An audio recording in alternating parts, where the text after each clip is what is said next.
નમસ્કાર મિત્રો, ગુજરાત રાજ્યના પેન્શનરોને 15 વર્ષનું સંપૂર્ણ પેન્શન પાછું મળશે અને મિત્રો આ ઉંમરના પેન્શનરોને નહીં મળે પેન્શનનો લાભ. તો મિત્રો ગુજરાત રાજ્યના પેન્શનરો માટે સૌથી અગત્યના આજે સમાચાર આવ્યા છે. તેથી ગુજરાત રાજ્યના પેન્શનરો, નિવૃત્ત કર્મચારીઓ અને સરકારી કર્મચારીઓમાં એક ખુશીનો માહોલ જોવા મળી રહ્યો છે. તો મિત્રો શું છે સંપૂર્ણ માહિતી તેની આજે આપણે વિગતવાર વાત કરીશું. તો મિત્રો પેન્શનરોને પેન્શન અંગે સારા સમાચાર મળ્યા છે. સુપ્રીમ કોર્ટે 15 વર્ષની કોમ્યુટેશન રિકવરી માટેની અરજી ફગાવી. તાજેતરમાં એક મહત્વપૂર્ણ નિર્ણયમાં સુપ્રીમ કોર્ટે 15 વર્ષની કોમ્યુટેશન રિકવરીને પડકારી છે. સ્પેશિયલ પિટિશન ફગાવી દીધી છે, જેના કારણે દેશના પેન્શનરોને મોટી રાહત મળી છે. આ નિર્ણય ખાસ કરીને તે પેન્શન ધારકો માટે રાહતરૂપ સાબિત થયા છે જેમણે પોતાના પેન્શનનો એક ભાગ અગાઉથી લીધો હતો અને હવે 15 વર્ષનું પૂર્ણ થયા પછી તમે તમારું સંપૂર્ણ પેન્શન પાછું મેળવી શકો છો. તો ચાલો તમને સર્વોચ્ચ અદાલતના આ નવા નિર્ણય વિશે જણાવીએ અને તે સમજાવીએ કે કોમ્યુટેશન રિકવરી શું છે અને પેન્શનરો પર તેની અસર. ચાલો જાણીએ વિગતવાર. તો મિત્રો સંપૂર્ણ પેન્શનની શું છે વિગતવાર તે તમને સર્વોચ્ચ અદાલતના આ નવા નિર્ણય વિશે જણાવીએ. તો મિત્રો પેન્શન કોર્ટના નિર્ણય પછી અસર. આ નિર્ણયથી તે પેન્શનરોને પણ રાહત મળી છે જેઓ માનતા હતા કે તેમના દ્વારા લેવામાં આવેલી એડવાન્સ પેન્શનની રકમ 15 વર્ષના સમયગાળા પહેલાં જ વસૂલ કરવામાં આવી હતી. ઘણા પેન્શનરોએ કોર્ટમાં આ દાવો કર્યો હતો કે તેમની આખી રકમ રિકવરી થઈ ચૂકી છે, તેમ છતાં તેમની પાસેથી પેન્શનમાં કપાત ચાલુ હતી. સુપ્રીમ કોર્ટના આ નિર્ણયથી આ મુદ્દાઓ અંત અને પેન્શનરોને ન્યાય આપે છે. તો મિત્રો કોર્ટે નિર્ણય પછી આ અસર સ્વીકારી હતી અને મિત્રો હવે આપણે જાણીશું કે પેન્શનરો કોમ્યુટેશન સમયગાળો ઘટાડવાની માંગ. જો કે સુપ્રીમ કોર્ટે 15 વર્ષ માટે અરજી ફગાવી દીધી છે. કેટલીક રાજ્ય સરકારોએ તેમને ઘટાડીને 12 થી 13 વર્ષ કરવાની પહેલ કરી છે. પંજાબ અને હરિયાણા હાઈકોર્ટે પણ એક કેસમાં 12 વર્ષ પછી કોમ્યુટેશન પુનઃસ્થાપિત કરવાનો આદેશ આપ્યો છે, જેના કારણે પેન્શનરોને વધારાની આર્થિક રાહત મળવાની સંભાવના છે. સુપ્રીમ કોર્ટનો આ નિર્ણય પેન્શનરો માટે મહત્ત્વની જીત છે અને આ તેમની લાંબા ગાળાની નાણાકીય સુરક્ષામાં સુધારો કરશે. જો કે કોમ્યુટેશન પીરિયડ ઘટાડવાની માંગ હજુ પણ ચાલુ છે, જેના કારણે પેન્શન ધારકો વધુ લાભ મેળવી શકશે. અને મિત્રો હવે જાણીશું કે સિનિયર સિટીઝન કાર્ડ એટલે કે જીવન પ્રમાણપત્ર જમા ન કરાવવા પર પેન્શન થઈ શકે છે બંધ. તો મિત્રો જાણીએ કે ઓનલાઈન કેવી રીતે મેળવવું અને તેની માટે કઈ કઈ પ્રક્રિયાઓ છે. તો મિત્રો તમામ પેન્શનરોએ 30મી નવેમ્બર સુધીમાં જીવન પ્રમાણપત્ર સબમિટ કરવાનું હોય છે. જો તે આવું નહીં કરે તો શક્ય છે કે તેને પેન્શનનો લાભ નહીં મળે. તો મિત્રો કેન્દ્ર અને રાજ્ય સરકાર તરફથી પેન્શનનો લાભ મેળવનારા લાભાર્થીઓ માટે નવેમ્બર મહિનો ખૂબ જ મહત્ત્વપૂર્ણ બની રહેવાનો છે, કારણ કે દર વર્ષે નવેમ્બર મહિનામાં તમામ પેન્શન ધારકોએ જીવન પ્રમાણપત્ર સબમિટ કરવાનું હોય છે. પેન્શનરોએ 1 નવેમ્બરથી 30 નવેમ્બરની વચ્ચે આ પ્રમાણપત્ર સબમિટ કરવાનું રહેશે. 80 વર્ષથી વધુ ઉંમરના વરિષ્ઠ નાગરિકો 1 ઓક્ટોબરથી 30 નવેમ્બર વચ્ચે જીવન પ્રમાણપત્ર સબમિટ કરી શકે છે. તો મિત્રો આવી રીતે 80થી ઉપરના વરિષ્ઠ નાગરિકો એટલે કે સિનિયર સિટીઝનો 1 ઓક્ટોબરથી 30 નવેમ્બરની વચ્ચે જીવન પ્રમાણપત્ર સબમિટ કરી શકે છે. અને મિત્રો જો પેન્શનરો સમયમર્યાદામાં જીવન પ્રમાણપત્ર સબમિટ નહીં કરે તો પેન્શન થઈ શકે છે બંધ.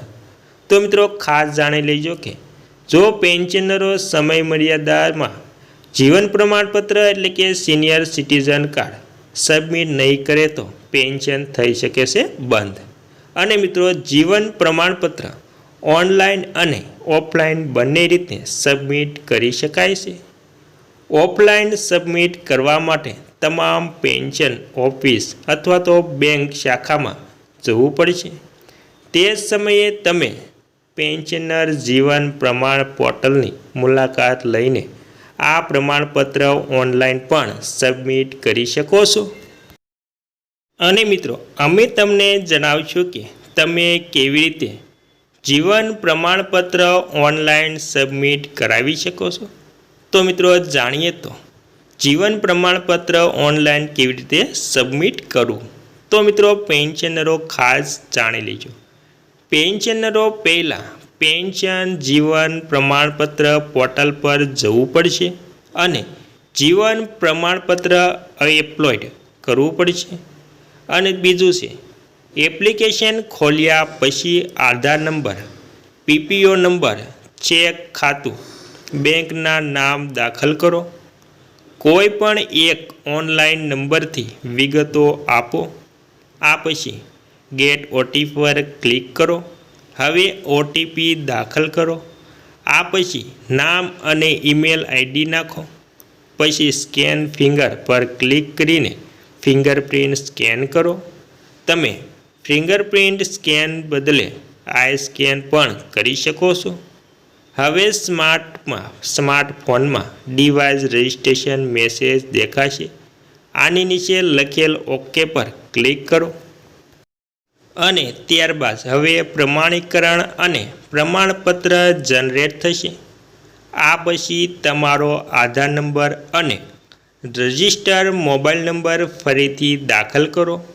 હવે મોબાઈલ નંબર પર પ્રાપ્ત થયેલ ઓટીપી દાખલ કરો અને ઓકે આપો. સ્ક્રીન પર દર્શાવેલી બધી માહિતી ભરો, જેમ કે નામ, પીપીઓ નંબર, પેન્શનરનો પ્રકાર એટલે કે પેન્શનનો પ્રકાર, મંજૂરી આપનાર અધિકારીનું નામ, ઈમેલ અને બેંક એકાઉન્ટ નંબર વગેરે તપાસો. હવે સ્કેન ફિંગરના વિકલ્પ પર ક્લિક કરીને આંગળી સ્કેન કરો. ફિંગરપ્રિન્ટ અને સ્કેન કર્યા પછી જીવન પ્રમાણપત્ર સબમિટ કરવામાં આવશે. લાઈવ સર્ટિફિકેટ સબમિટ કર્યા પછી રજિસ્ટર મોબાઈલ નંબર પર એક સંદેશ આવશે. આ સંદેશમાં જીવન પ્રમાણપત્ર આઈડી વિગતો હશે. અને મિત્રો આ વિગતોને સુરક્ષિત રાખો, જેથી કરીને તમે જીવન પ્રમાણપત્ર સરળતાથી ડાઉનલોડ કરી શકો. જીવન પ્રમાણપત્ર ડાઉનલોડ કરવા માટે જીવન પ્રમાણપત્ર વેબસાઇટ પર જવું પડશે અને તમારું જીવન પ્રમાણપત્ર આઈડી અથવા તો આધાર નંબર આપવો પડશે. આ પછી તમે જીવન પ્રમાણપત્રની પીડીએફ કોપી સરળતાથી ડાઉનલોડ કરી શકો છો. અને મિત્રો હવે છેલ્લે વાત કરી લઈશું કે વડીલો માટે ખુશખબર, સુધરી ગયું ગટપણ. તો મિત્રો ગુજરાતના 85,000થી વધુ પેન્શનર્સને ચૂકવશે કરોડો રૂપિયા. તો મિત્રો ગુજરાત સરકારે 30મી જૂન 2006 કે તે પછીના વર્ષમાં 30 જૂને રિટાયર થયેલા હોય તેવા અંદાજે 85,000થી વધુ પેન્શનરોને જુલાઈ મહિનાનો ઇજાફો ગણી પેન્શન આકારવા નિર્ણય કર્યો છે. તો મિત્રો લાંબા સમયથી ચાલતા વિવાદોનો આવી ગયો છે સુખદ અંત. સુપ્રીમ કોર્ટનો ચુકાદો સ્વીકારીને ગુજરાત સરકારના નાણાં વિભાગે ઠરાવ કર્યો. જૂન 2026થી રિટાયર્ડ 85,000થી વધુ પેન્શનરોને 750 કરોડ ચૂકવશે. નિવૃત્તિની ગમે તેટલા વર્ષ થયા હોય પણ એરિયસ માત્ર 3 વર્ષનું જ મળશે. ત્યારબાદ મિત્રો વાત કરીએ તો લાંબા સમયથી ગુજરાત સરકારનો હિસ્સો રહી ચૂકેલા સરકારી કર્મચારીઓ પેન્શનની પડાત ચલાવી રહ્યા હતા. ત્યારે આખરે સુપ્રીમ કોર્ટના ચુકાદાને પગલે આ વિવાદનો સુખદ અંત આવી ગયો છે. આખરે સરકારે કર્મચારીઓની માંગણી સ્વીકારી પડશે. સુપ્રીમ કોર્ટે કર્મચારીઓના હકમાં ફેસલો કર્યો છે. સુપ્રીમ કોર્ટના એક નિર્ણયથી ગુજરાતના નાણાં વિભાગના ડેપ્યુટી સેક્રેટરી આઈડી ચૌધરીની સહીથી પ્રસિદ્ધ ઠરાવમાં ગુજરાત સરકારે હજારો પેન્શનર્સ અંગે લીધેલા નિર્ણય અંગે વિગતવાર વાત કરવામાં આવી છે. સાથે સરકારના આ નિર્ણય અને તેની પાછળના પરિબળોનું વિસ્તારથી વર્ણન કરવામાં આવ્યું છે. 12મી ઓગસ્ટના રોજ પ્રસિદ્ધ આ ઠરાવમાં મદ્રાસ હાઈકોર્ટ, બોમ્બે હાઈકોર્ટની ઔરંગાબાદ બેન્ચ સુપ્રીમ કોર્ટના અનેક ચુકાદાઓને ટાંકીને આવ્યા હતા. અને મિત્રો હવે જાણી લેવું છે કે કોને મળશે લાભ. તો મિત્રો ગુજરાત સરકારે 30મી જૂન 2006 કે તેથી પછીના વર્ષમાં 30 જૂને રિટાયર્ડ થયેલા હોય તેવા અંદાજે 85,000થી વધુ પેન્શનરોને જુલાઈ મહિનાનો ઇજાફો ગણી પેન્શન આકરવા નિર્ણય કર્યો છે. ગુજરાતમાં 1 જાન્યુઆરી 2006થી છઠ્ઠા પગાર પંચના અમલ થયો ત્યારથી દરેક કર્મચારીઓ માટે ઇજાફાની તારીખ એક સમાન અર્થાત દર વર્ષે 1 જુલાઈના નિયત થતા વર્ષ 2006થી જેઓ 30મી જૂને રિટાયર થતા તેમને ઇજાફા સાથેનું પેન્શન મળતું ન હતું. ખરેખર તો જે ઇજાફા માટે લાયક હતા વર્ષ પૂર્ણ કરતા હતા, પરંતુ 30 જૂને રિટાયર થતા હતા. તેથી તેમને ન્યાય થયો રહ્યો હતો. તેથી સરકારે સુપ્રીમ કોર્ટના ચુકાદાને સ્વીકારીને ઉપરોક્ત નિર્ણય કર્યો છે. અને મિત્રો દૂર કરાય એરિયસ અંગેની ગૂંચવણો. તો મિત્રો કેવી રીતે એરિયસ અંગેની ગૂંચવણો દૂર કરાય તેની વાત કરીએ તો સરકારી કર્મચારીઓના એરિયસ મુદ્દે ગૂંચવણો સર્જાતા નિવૃત્તિને ગમે તેટલા વર્ષો થયા હોય પરંતુ તે પૈકી માત્ર 3 જ વર્ષનું એરિયસ ચૂકવવા નિર્ણય ગુજરાત સરકાર દ્વારા કરવામાં આવ્યો છે. અલબત્ત 1 જુલાઈ 2023થી દરેકને રેગ્યુલર પેન્શન મળશે. ઉપરાંત રજા પગાર, ગ્રેજ્યુટી તો મળશે જ.